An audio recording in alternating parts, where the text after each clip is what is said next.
안녕하세요. 서울중을 담당하고 있는 신예은 강사입니다. 이번에 첫 시험이었는데 학생들이 너무 떨렸다 그래요. 그래서 이번 시험 난이도는 어땠고, 그리고 그 다음 시험은 어떻게 준비를 하면 되는지 간단히 브리핑하고자 합니다. 이번 시험 범위는요, 1단원 물질의 구성 파트와 2단원 전기와 자기 파트로 구성이 되어 있어요. 1단원은 난이도가 조금 쉽게 출제된 편이고요. 전기와 자기는 무난하게 출제됐지만 학생들이 조금 어렵게 느꼈다고 합니다. 전체적으로는 다 봤던 형태들과 익숙한 그림들로 다 구성이 되어 있었는데 문장에서 난이도를 좀 높이셨어요. 그런데 전기와 자기는 제가 매년 가르칠 때마다 느끼지만 중학교 통틀어서 학생들이 가장 어려웠던 단어를 꼽으라고 하면 모든 학생들이 전기와 자기를 꼽고 있어서 학생들의 편차가 심하고 쉽게 내도 어려워하는 파트입니다. 이 부분을 조금 감안하셨으면 좋겠어요. 그래서 시험을 좀 한번 보도록 할게요.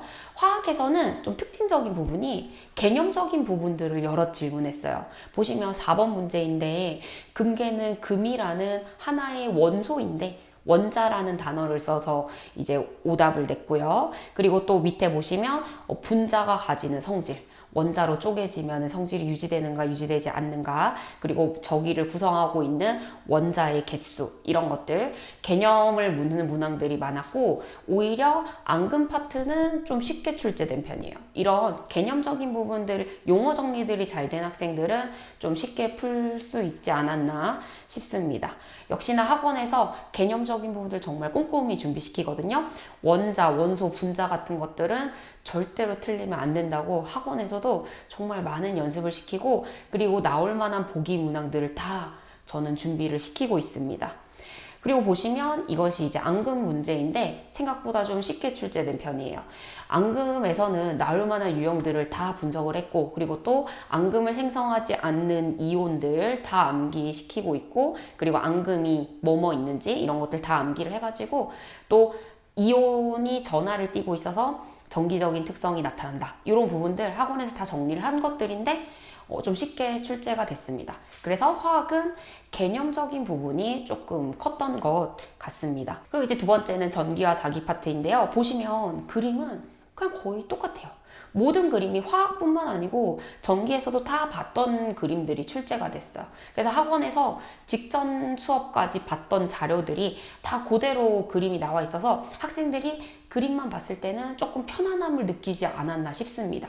그런데 뭐가 어려웠냐면요, 모두 다루었던 형태들이긴 한데요. 이거 보시면 전압 전류 그래프 굉장히 중요하거든요. 그래서 학원에서도 그래프를 하면은 이 그래프만, 내가 그래프 하나만 꼽자면 이 그래프를 정말 중요하다라고 말할 수 있을 정도로 전압 전류 그래프는 정말 열심히 많이 했고, 저항 구하는 것도 열심히 했어요. 그런데 보시면 Y축의 전류를 밀리암페어로 줬어요. 학생들이 V는 IR 공식 자체부터 조금 어려워하거든요. 그 공식부터도 어려워하는데 단위에 들어갈 단위들은, 그 공식에 들어갈 단위들은 암페어가 들어가야 되는데 밀리암페어를 줬어요. 그래서 여기서 살짝 난이도가 올라간 거예요.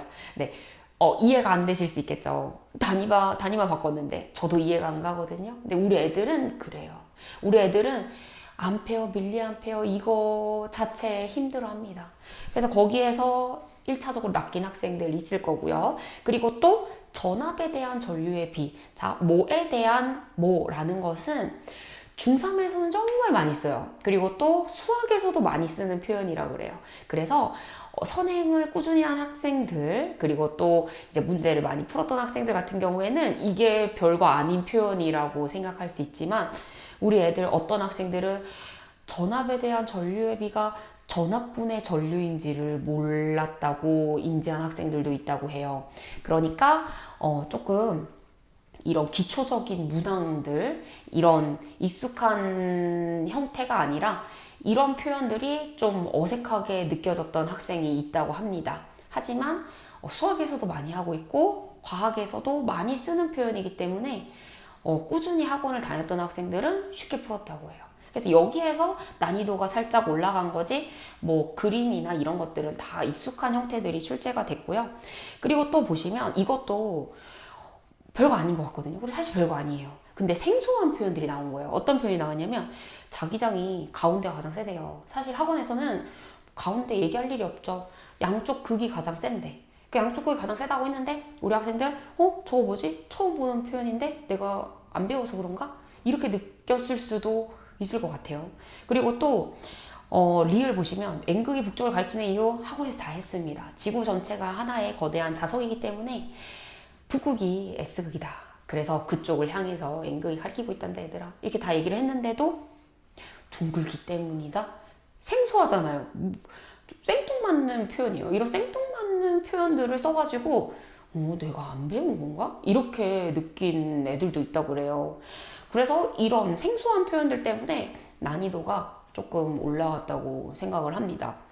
그래서 학원에서 다루지 않은 형태들 없었고 학생들이 조금 느끼기에 생소했던 표현들 때문에 조금 어려움을 느꼈다고 합니다.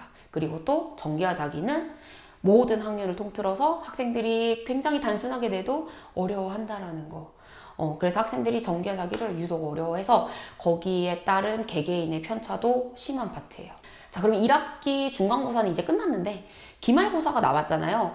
슬퍼하면 안 됩니다. 왜냐면 이제 막 시작을 했고 학생들 시행착오도 지금 겪어야지 언제 겪겠어요. 고등학교 때 겪을 수는 없잖아요. 이렇게 내가 이번 시험을 통해서 꼭 틀렸던 문항들을 분석을 하고 자신의 실력을 객관화해서 파악하는 게 중요해요. 그러니까 내가 이게 단어를 몰라서 틀린 것인지 아니면 내가 진짜 이걸 몰라서 틀린 것인지 아니면 내가 문제를 좀 못 풀어봐가지고 틀린 것인지 이렇게 본인 스스로를 점검해 볼 필요가 있습니다. 특히 중학교 2학년 때는 학습하는 습관을 들이는 것이 중요해요. 그런 부분들은 학원에서 잡아줄 수 있기 때문에 궁금하신 점 있으시면은 학원으로 연락 주시거나 저에게 연락 주시면 언제든지 상담해 드릴 테니까요.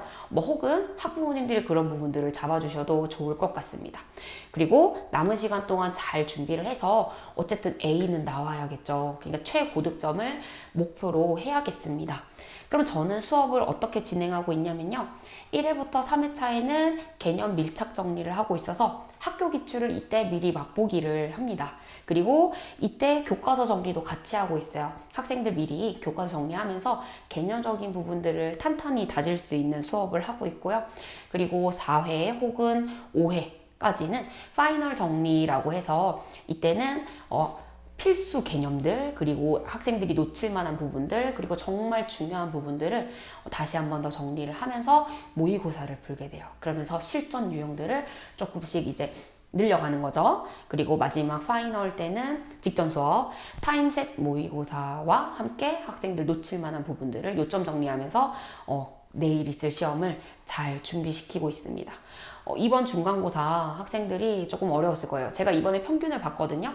과학 평균이 22점인가 그래요. 30점 만점에 22점인가 그렇고 국영수 과학 중에 가장 낮더라고요. 그래서 이번 과학 2단원이 있어서 좀 어려웠겠지만 다음 단원은 요번에 단원이 굉장히 많이 바뀌어서 뭐가 나올지는 잘 모르겠어요. 하지만 학생들 배우는 거를 토대로 봤을 때 4단원 식물과 에너지와 8단원 열과 우리 생활이 나올 것 같거든요.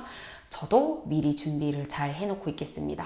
기말고사를 열심히 준비를 해서 학생들 등급을 한 단계 업그레이드 시켜야겠죠? 저도 미리 잘 준비를 하고 있을 테니까 믿고 맡겨주시면 감사하겠습니다.